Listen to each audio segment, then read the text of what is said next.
Assalamualaikum warahmatullahi wabarakatuh. Perkenalkan, nama saya Umi Wulandari dengan NIM 06041282025020, kelas Indralaya, program studi pendidikan sejarah. Tujuan saya membuat video ini adalah untuk memenuhi tugas ujian akhir semester mata kuliah pendidikan kewarganegaraan. Pertanyaan pertama, jelaskan bagaimana karakteristik menjadi warga negara yang baik dan implementasi apa dalam kehidupan sehari-hari yang saudara lakukan sebagai warga negara yang baik.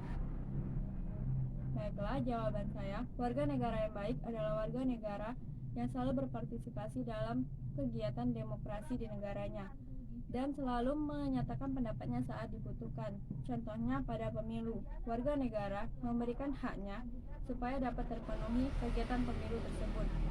Berbagai karakteristik warga negara yang baik adalah yang pertama, saling menghormati dan bertanggung jawab.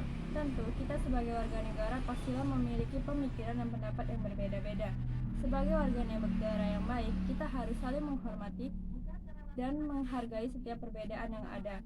Kita juga harus bertanggung jawab dalam menjaga setiap keharmonisan yang telah ada. Kita bertanggung jawab untuk hal itu. Yang kedua adalah berpikir dan bertindak kritis. Tentu, suatu negara akan mengalami berbagai masalah di bidang politik. Kita sebagai warga negara berhak mencari solusi atas masalah-masalah tersebut. Dalam mencari masalah tersebut, tentu kita harus berpikir secara kritis supaya dapat mencari solusi dari masalah tersebut. Yang ketiga adalah saling diskusi dan bertukar pikiran. Dalam mencari solusi dari suatu masalah, kita dapat mencari solusi tersebut dengan mengadakan musyawarah, di mana dalam musyawarah atau diskusi tersebut, kita bertukar pikiran, menyatakan pendapat untuk mencari solusi terbaik, sesuai dengan kesepakatan dari seluruh pihak yang ada. Yang keempat adalah terbuka dan rasional. Dalam menghadapi perkembangan zaman, tentu kita selalu dihadapkan pada dampak positif dan dampak negatif dari setiap perkembangan zaman yang ada. Kita harus berpikir terbuka tentang mana dampak positif dan dampak negatif supaya tidak menghancurkan kebudayaan bangsa Indonesia.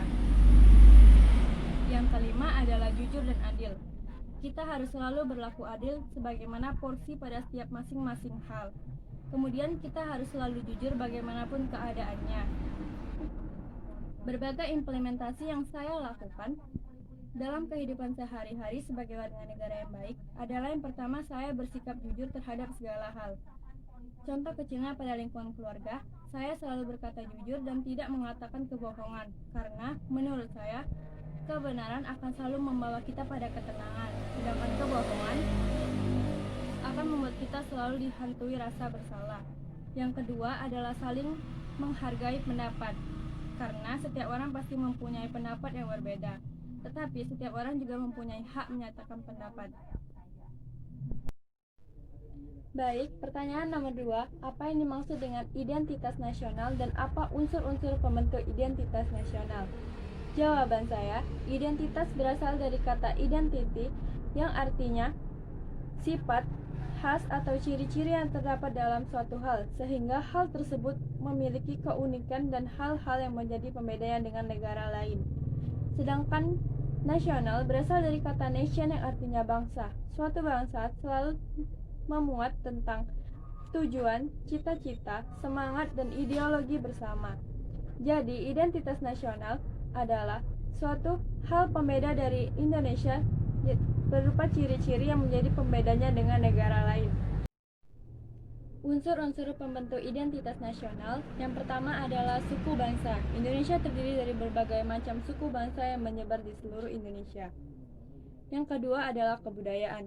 Kebudayaan sebagai suatu ilmu pengetahuan yang dapat membuat manusia mengetahui suatu ilmu pengetahuan yang menjadikannya sebagai norma dalam menghadapi lingkungan yang ia hadapi.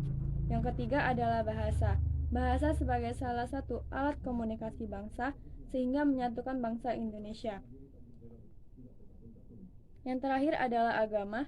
Indonesia menganut berbagai paham dan kepercayaan serta agama yang dianut oleh rakyat Indonesia. Oleh karena itulah kita harus saling menjaga toleransi yang ada. Baiklah, pertanyaan yang ketiga. Bagaimana menjaga keutuhan negara kesatuan Republik Indonesia dari ancaman disintegrasi bangsa? Jawaban saya, yang pertama adalah menerapkan nilai-nilai yang terkandung dalam sila Pancasila. Yang pertama adalah ketuhanan yang Maha Esa, di mana kita sebagai masyarakat yang menganut berbagai agama dan kepercayaan di Indonesia memiliki satu kepercayaan yang kita anut. Nah, disitulah kita sebagai warga negara yang baik bertugas untuk selalu menjaga toleransi dan kedamaian antar umat beragama. Yang kedua, menggelorakan kalimat Bhinneka Tunggal Ika beserta penerapannya. Bhinneka Tunggal Ika adalah semboyan negara Indonesia yang berarti berbeda-beda tetapi tetap satu jua. Kemudian, yang ketiga adalah menjalankan kehidupan berbangsa dan bernegara sesuai dengan konstitusi atau Undang-Undang Dasar 1945, di mana dalam konstitusi ini telah termuat berbagai hak dan kewajiban sebagai warga negara. Tentu, kita sebagai warga negara harus mendahulukan kewajiban terlebih dahulu, barulah kita dapat menuntut hak kita. Yang keempat adalah menjaga pertahanan negara, di mana pertahanan negara tersebut dimuat yang pertama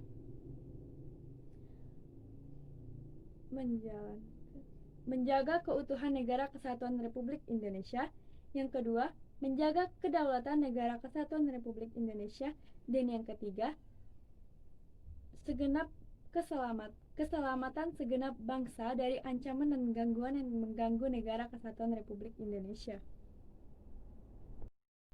Baiklah, pertanyaan nomor 4.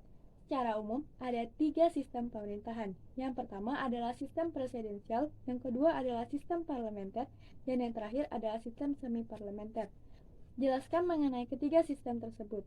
Dan dari ketiga sistem tersebut, sistem pemerintahan mana yang dianut oleh Indonesia? Serta jelaskan alasan mengapa Indonesia menganut sistem tersebut. Baiklah, jawabannya. Yang pertama adalah sistem presidensial. Sistem presidensial adalah sistem pemerintahan di mana kekuasaan eksekutif tidak bertanggung jawab kepada Dewan Perwakilan Rakyat. Dengan kata lain, kekuasaan eksekutif berada di luar pengawasan langsung parlemen. Yang kedua adalah sistem parlementer, di mana dalam sistem pemerintahan ini, parlemen memegang peranan penting dalam sistem pemerintahan. Parlemen memiliki wewenang untuk mengangkat Perdana Menteri dan menjatuhkan pemerintahan dengan memberikan semacam mosi tidak percaya. Yang ketiga adalah sistem semi-parlementer, di mana sistem ini mengacu pada sistem Perdana Menteri. Pemilih secara bersamaan memilih anggota legislatif dan Perdana Menteri. Nah, dari ketiga sistem pemerintahan di atas, Indonesia menganut sistem pemerintahan presidensial. Mengapa demikian? Karena sistem pemerintahan presidensial sangat cocok dengan sistem yang dianut oleh negara Indonesia, yaitu sistem demokrasi Pancasila.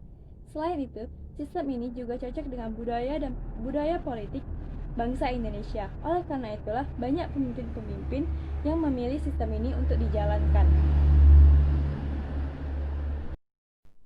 Selanjutnya, soal nomor 5. Bagaimana pendapat saudara mengenai paham radikal yang akhir-akhir ini marak di Indonesia?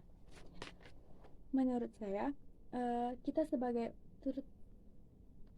warga negara Indonesia, terutama umat muslim, harus sadar akan pentingnya menjaga suatu kepercayaan yang telah kita pelajari sebelumnya, di mana Islam tidak mengajarkan kekerasan.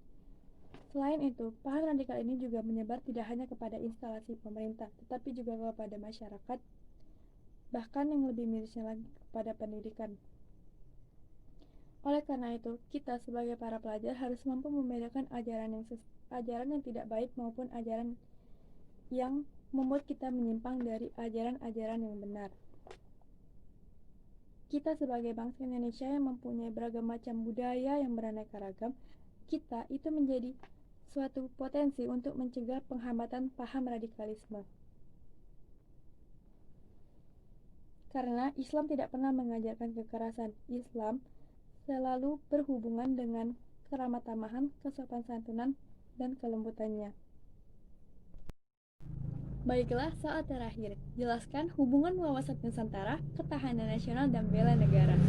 Jawabannya, wawasan Nusantara, ketahanan nasional, dan bela negara mempunyai satu keterikatan antara satu sama lain.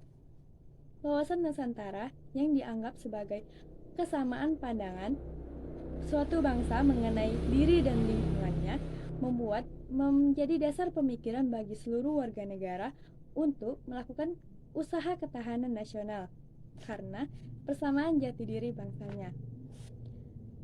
Wawasan Nusantara jika diperdalam juga dapat membuat kita melakukan aktivitas bela negara seperti kegiatan belajar. Sekian